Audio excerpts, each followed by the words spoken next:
Good morning, everyone, and thank you for joining us today. We have a cold case investigation that we're going to discuss with you today. And now I'd like to introduce Sheriff Evelyn Heiss.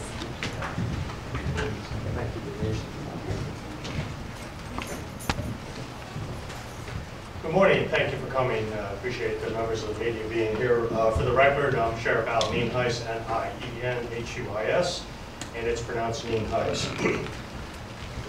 About 35 years ago this week, a young mother made breakfast for her daughter. It was actually November 5th, 1981. And her husband took her daughter to school. Her name was Evelyn. Most people knew her as Laverne Mackey. Unfortunately, November 5th, 1981 is the last day that anybody saw her. We got the case, the sheriff's office officially got the case a couple months later when the family reported her as missing. We fast forward to last year, 2014, and I was at a Florida Sheriff's Association conference, and a TV show, Cold Justice from TNT, did a presentation letting all the sheriffs in the state know that they would assist in cold cases. And they had some pretty strict parameters. They really didn't want to deal with missing persons cases, which this was, but because of their tight time schedule, they wanted a case that had some a good suspect and maybe was relatively close to being solved. So I came back and I talked to my command staff and my sergeant and major case, and we reached out to Cold Justice. And early this year in February, they actually came here to Hernando County and assisted us in this particular case. Most of you may know that on May 1st of this year, that show was actually aired on TNT. And a lot has happened since that May 1st airing. The case has led us to Levy County, and have been dealing with the sheriff's office there as well as the state attorney. And an indictment was handed down by the grand jury, and Ms. Mackey's husband is currently in custody in Levy County. Before I turn it over, I'm going to turn it over to a couple of the people who worked the hardest on this case, but before I do that, I want to briefly talk about some of the agencies.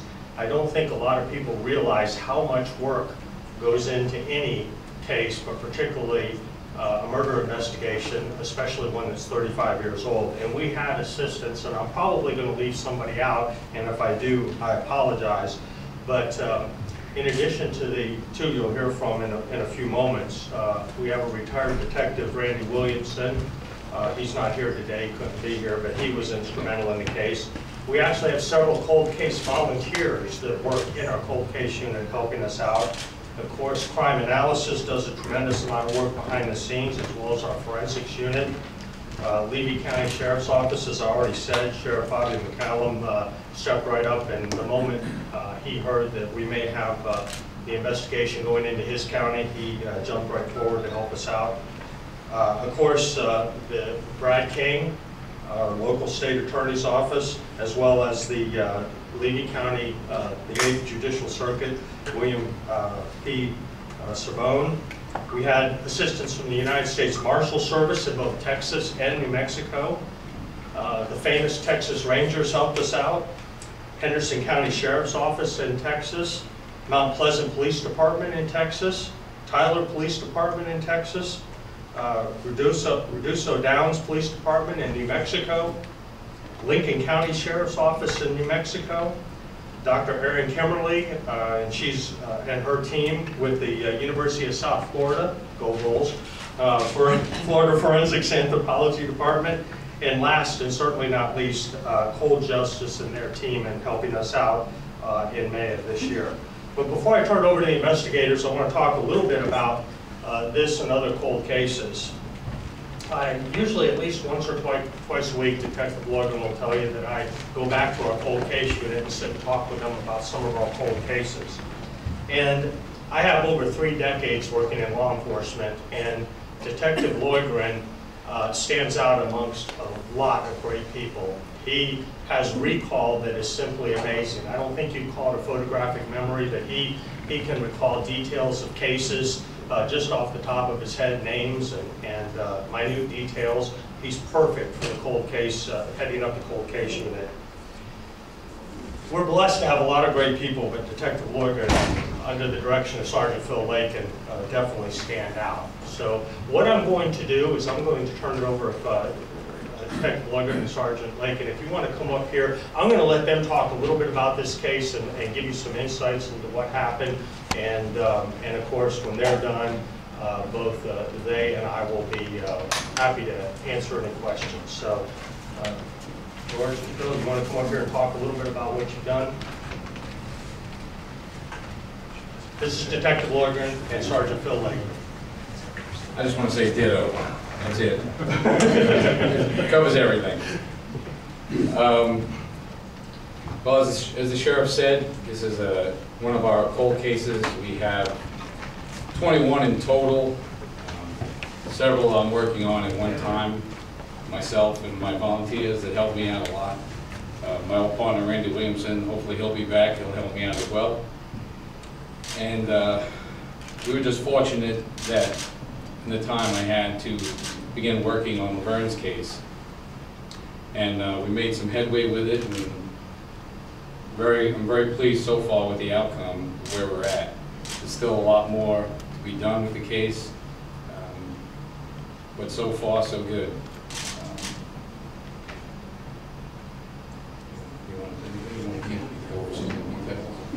Yeah, and also some other entities we like to also give special mention to is the hard work done by our forensic department, headed by Director Whitfield and his team, as well as our crime analysis unit with Manager Teresa Harrell and her team.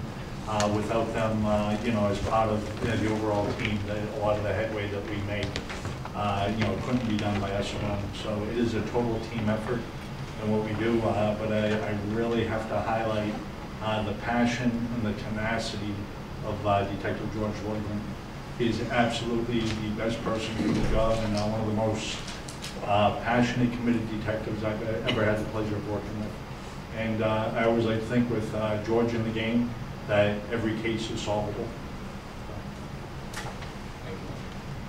Do you all have any questions?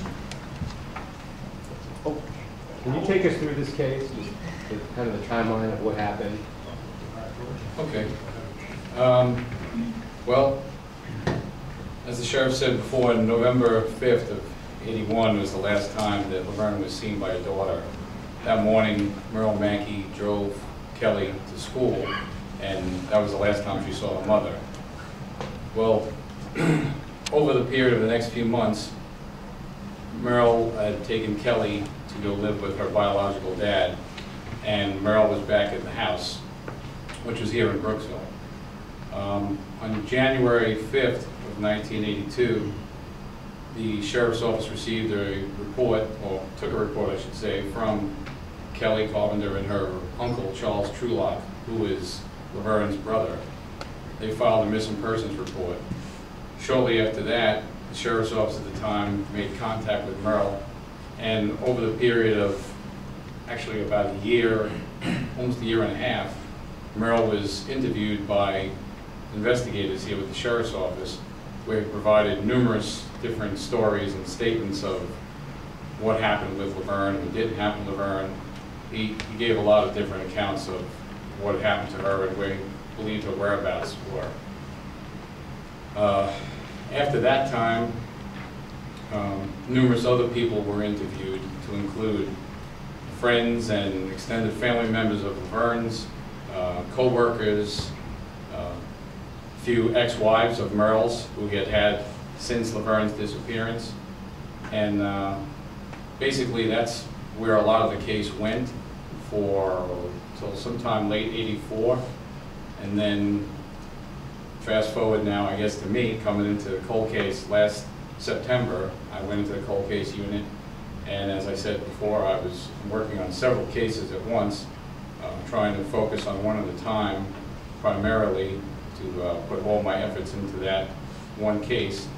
And from September to March, when at the end of February, March is when Cold Justice came in and gave us some assistance, and they helped out tremendously. At one point in March of this year, myself and Detective Williamson flew out to Texas, where we made contact with Merl with the help of all law enforcement agencies already mentioned by the sheriff in Texas. And after an interview with Merl, during that interview, I should say, he made admissions to causing Laverne's death, or being responsible for her death. And after that, we came back here, and because during our investigation and the statements he had made led us to Levy County Sheriff's Office, where I made contact with Sergeant Mike Narayan, who immediately jumped up to help me out, and together we worked the case from there, which led us to presenting the case to a grand jury, thanks to the State Attorney's Office in Levy. And the fine people of Levy County came back with an indictment on Merl, and then we went to make contact with him in September, where we ran him down with the marshals, and he was placed under arrest in Mendoza Downs, New Mexico. Yes, sir. So basically, he confessed? Just leave it that he made some admissions that led us to Levy, and that was enough that we got an indictment for first-degree murder. The case is still active, so we really don't want to say anything else on that. Were those admissions intentional? If you just said Well, something, I if didn't you read understand. the statute for first-degree murder, that'll explain it to you. Okay. Yeah, the admissions he did made led to a first-degree murder indictment, which would have been an intentional act. How old was Evelyn when she disappeared, and where do you think she is now? Are we thinking she's in Levy County? I'm not certain where she is. Anywhere from here to there. We don't know where she is exactly. Do you She believe was- do you believe she was killed in Levy? I really can't say. Yeah, that's, Will it be harder to get a guilty verdict without Evelyn? I think that's up to an actual jury, the process. When the entire case is presented from A to Z, going back, we're talking 30 years of Merl giving varying stories. There's a lot of very strong circumstantial evidence to be presented, and I don't believe the state attorney's office would have been able to obtain gone forward with obtaining an indictment if they didn't believe they had a strong case. And his, I guess, actions to flee to Mexico, you said Mexico? New Mexico. New Mexico. So he obviously was trying to move. No. He didn't even know about the indictment. So what's the theory about his motive, why this happened? Well, as I said, it's still an ongoing investigation for now, so I really don't want to comment on that. What led him to Texas and then New Mexico? Why there? He's been living in Texas for some time, and one of the things, or the main source of his income, has been scamming people, portraying himself as a disabled Vietnam veteran, and then he goes out collecting money for all our guys coming back from Afghanistan and Iraq, and he says, oh yeah, this guy, he's got no legs, I'm going to go build a ramp at his house, and he's wheelchair bound, that's what I'm collecting for. So people are empathetic and sympathetic and want to give money, and that's what he was doing when we grabbed him in New Mexico. So he made his way across the southeast toward the southwest, just doing this like town to town, state to state for the last however many years? Well, as I said, he lives in Texas, and he was primarily doing this all through Texas, I guess within about 100 miles of the Dallas area. But after we interviewed him and in the area of the show, it made life a lot more difficult for him, so he had to branch out a little, so to speak. Before you guys made contact with him in Texas, did he know that you guys were looking for him? No. How did the show actually help? Well, the show comes in and they have a lot of resources. The show has money, they have manpower, they gave us a concentrated effort just to work on certain people. They helped us tremendously with going through all the old witnesses. I mean, these people are all in their 70s, helping to locate them, which primarily was done by a crime analysis unit, but they also had their resources but they were able to just give us the concentrated extra man hours to help to go and find these people, interview them, provide all the recordings for them, and then their resources to fly us out to Texas, hotel room, find Merl. I mean, that saves the taxpayers a lot of money. That's, you know, that's what we're looking for, to do things. I mean, unfortunately, we're dealing with a homicide, and all homicides are important. But when you're talking about an old homicide, some people maybe in today's day and age don't even care. Wow, yeah, that's 34 years ago, who cares? Well, tomorrow's homicide could be that homicide in a month, or 6 months, or a year, or once it goes cold. So there's no value. Human life is the greatest thing that you could lose. I don't think there's any value in that. Why do you think they picked this particular case to focus on? Well, this case in particular fit in their guidelines and the parameters where they look for. So that's why they picked this case. Was there a point in this case where you finally saw something that connected everything together, where you realized, wow, I mean, based on what happened back in '81 to now? I'd say that myself, my volunteers, Randy Williamson, and my boss Phil Lakin, we all read the case and immediately knew that right away from reading it, saying, wow, this guy murdered his wife. You know, just when we read the entire investigation, that's our feeling we had from the beginning. So for 34 years, a really solvable case had been sitting open, and all it took was some fresh eyes, and that's how you guys solved it? It's not so much that it's incredibly solvable. It's a lot more complex than people realize. And being able to line everything up perfectly, connect all the dots, and going back 34 years, where you're looking at resources where people have moved on, some people have passed on. Sometimes evidence isn't as good as it could be. So you're trying to put all of that together to present the best possible case.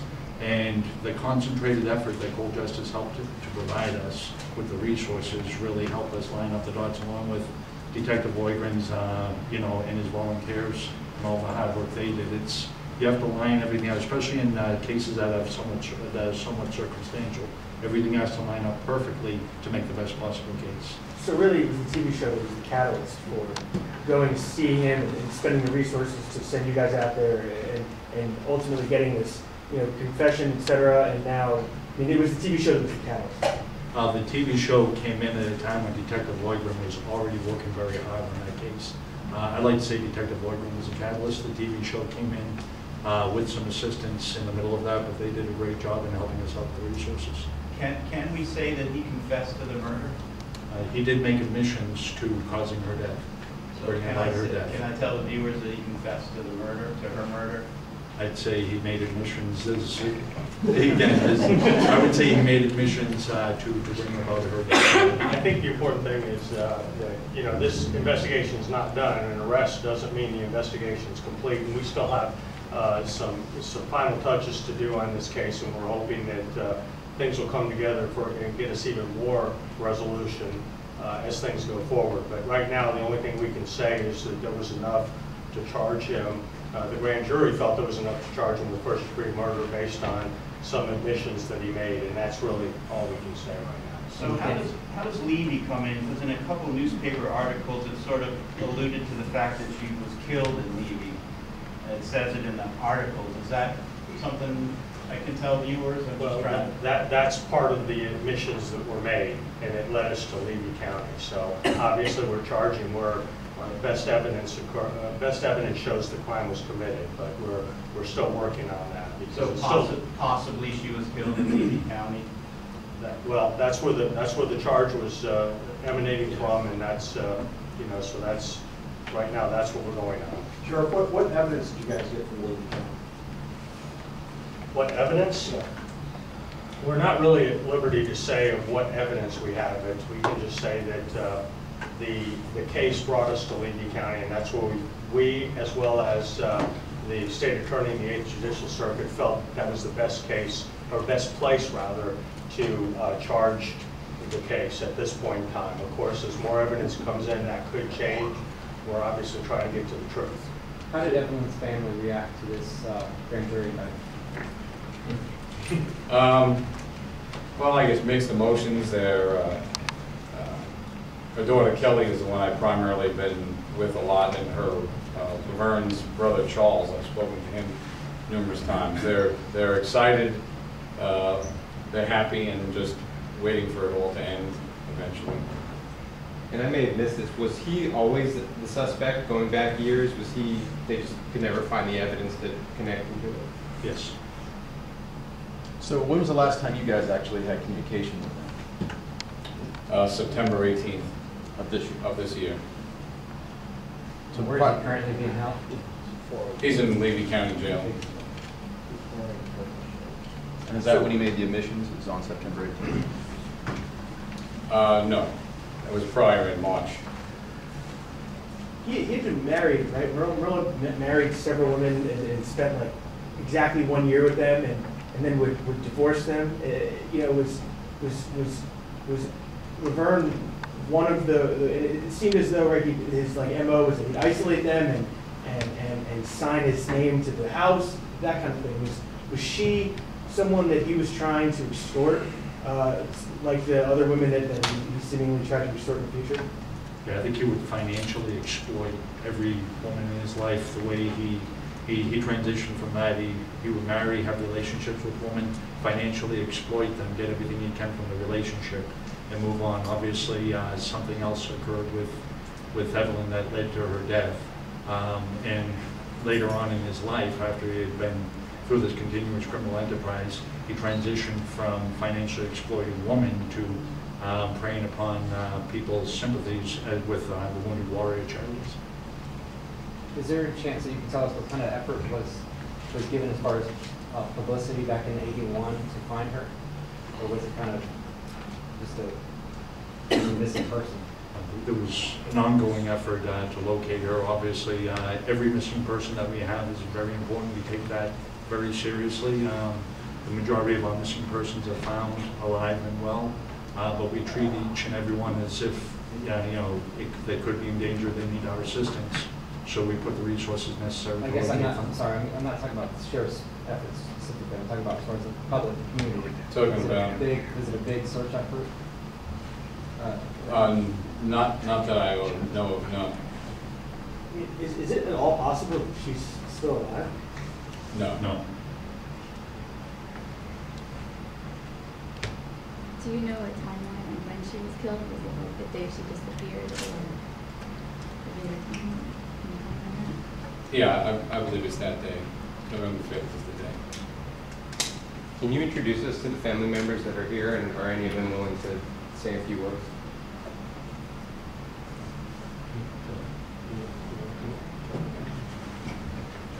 Well, Laverne's daughter Kelly Carpenter is here, along with her husband and her friend.